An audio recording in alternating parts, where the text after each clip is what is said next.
Good afternoon.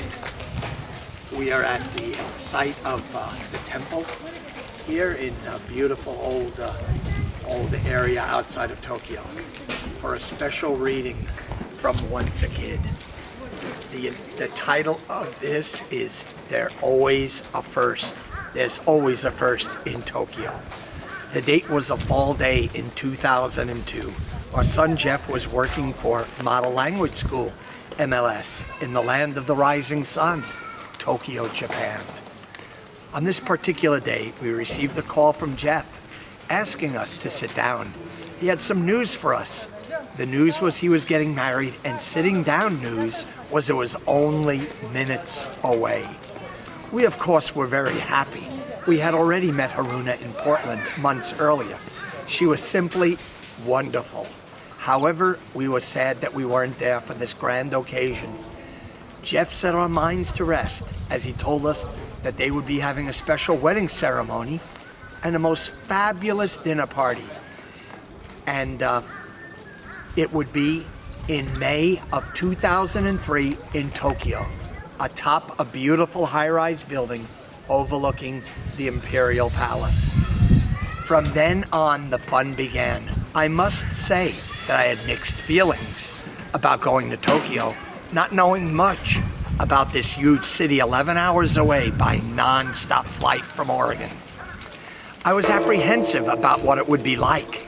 As fall turned into winter and winter to spring, the time drew closer for leaving for this major event in our lives, the wedding of our firstborn son to a beautiful woman from the Far East, Haruna Katani.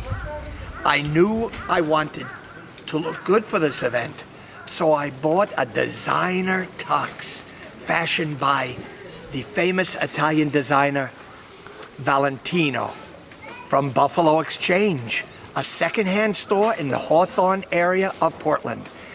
I was never one to miss out on a good deal and landed this suit for just $35 cash. It was a first for me, picking up a great tux for this unbelievable price. There was, however, one catch. The tux was a size 32 and my body was a size 36. Wow, you talk about a tight squeeze. I almost had to be poured into the pants, but I'd look like $1 million in a tightwad's budget. And after all was said and done, I would have the tightest butt in Asia. I still felt uneasy about the trip and didn't know what to expect from this far-off city where the language was Japanese. I could hardly spell it, no less understand it. After all, why didn't they speak English like the rest of us? And what about all the raw food and its many consequences? Finally, the big day came, and the flight to Tokyo was exciting, with Jan and I sharing our news with the other passengers. Another first, free-flowing wine and plenty of food and snacks, all dear to my heart. The longer the Northwest Airlines flight, the more food and wine consumed. Now I was changing my thoughts of Tokyo and looked forward to the many firsts I would encounter on this journey of love in this unknown land that had the technology to make the U.S. look like a third world country. We landed at Narita International Airport, and another first for me, fresh flowers in the restrooms, and a simply huge airport, not like the grit and the grime of LaGuardia in New York, my home. We were met at the airport by Haruna's father, Kazuo, who greeted us with a handful of rice balls and tea for nourishment after the long flight in which we stepped ahead 16 hours in time. This week became magical, meeting family friends and being wined and dined endlessly, receiving flowers from new friends. Jeff had to mix work with final wedding plans, as well as recording a few shows for the national television network NHK, where he was the voices of two animated characters, Onion Boy and Tony Toaster Oven. for a children's English learning program. We did so many things and saw so many new sights for the first time. We went to museums, Kabuki Theater. Now this was a first. A theater where we actually stood and dined on our own French bread and cheese provided by Haruna as the show went on and on for hours. We hightailed it out after enjoying the pageantry of the show and came away with a bit of Japanese culture, truly a first. We even visited the Ueno Zoo and saw the famous panda, Ling Ling, up close and personal. The crowd at the zoo was enormous. After all, it was a free day at the zoo. And this was not a first for me, as I always enjoy everything that's free. As the wedding approached, I needed to pick up a white dress shirt to go with my black tie. Jan and I found a nice white shirt, even a nicer price. I wear this shirt for work to this very day, almost 8 years later. The wedding came, and a fine gentleman friend of Jeff's, Akira, was assigned to guard and guide us as we headed out by train and then footing it to the reception. And oh, what a beautiful day. It was with flowers blooming and the sun shining brightly. Poor Akira, having to be entrusted with the likes of this boy from the Bronx. What a first-class guy, treating us with gentleness and nothing but kindness in every possible way. The pre-wedding reception featured an array of fine crafted cocktails and hors d'oeuvres. After many introductions and much visiting, lost somewhat in translation, but so well worth it, we were escorted into the fine dining room for a wedding and a magnificent multi-course dinner extravaganza.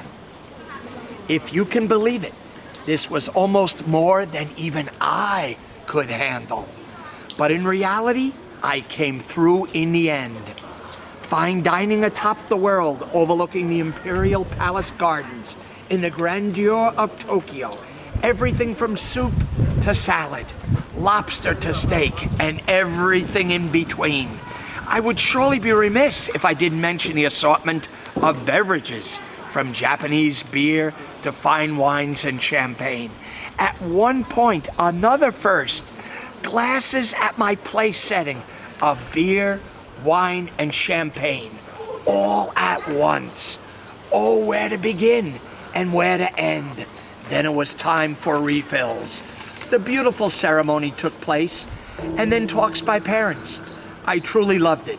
This gave me the opportunity to say what was in my heart, with tears filling my eyes. After an absolutely amazing wedding cake and coffee along with tea, it was time for a breather. Another first. Each and every guest at the wedding banquet was giving a beautiful gift from the bride and groom. I had never seen anything like this before. Then after a while, it was off to another reception. Akira stepping in once again to guide our every move. We went by taxi. Akira picking up the tab. What service, and with a never-ending smile. This next party, in a different part of Tokyo, was at a bar and restaurant, which was taken over by us all for the evening. More new guests to meet, greet, and celebrate from the Far East to the Western world. Another first, playing bingo for great prizes at a wedding party with free-flowing Sapporo, along with all kinds of foods and snacks. After hours of celebrating, our guide Akira took us back to our apartment in Shinjuku. The backbone of the excitement and glitz of Tokyo. Making sure we arrived there safely. This special friend has and will continue to have a very special place in our hearts. Over the years and many visits to Tokyo, many other firsts occurred. A first granddaughter, Yuma, now 6. A first grandson, Joey, now 3.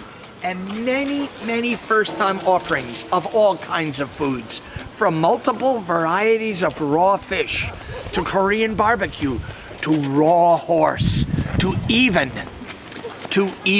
the ovaries of the sea urchin, to squid and octopus. And who can forget our first squid pizza at Jonathan's during our first trip? A variety of sake.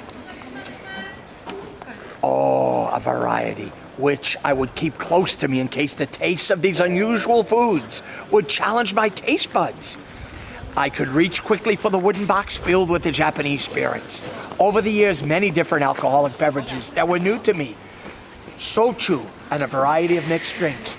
Now I know why Grandpa Raphael from Italia referred to as water was for rusting the pipes and nothing more.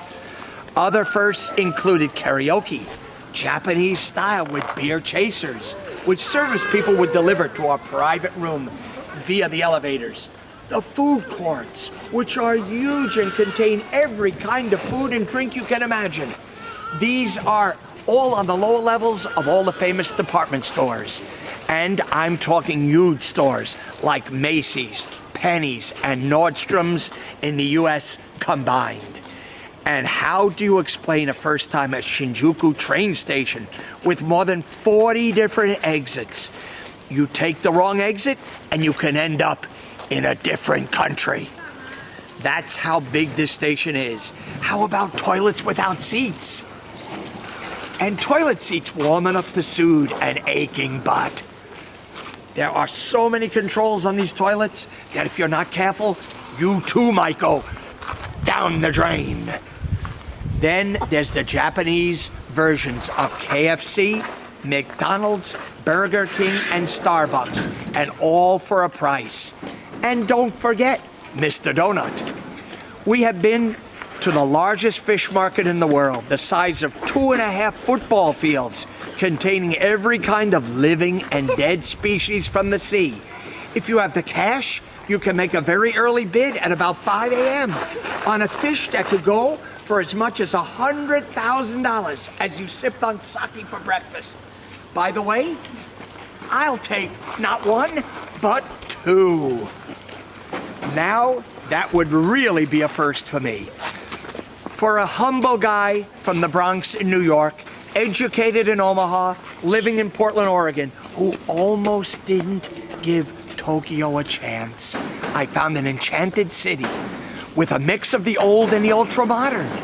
That is absolutely one of my favorites in the world. I wouldn't and couldn't ever be the kid I am today without Tokyo. Arigato. でも戦争が始まってしまった時のあ、そうだってよ。アメリカ人トック金アウェイ。どう？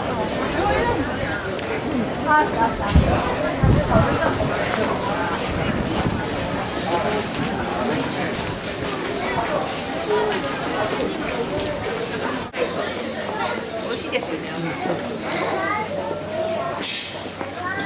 さあお姉ちゃんたちが Great, great.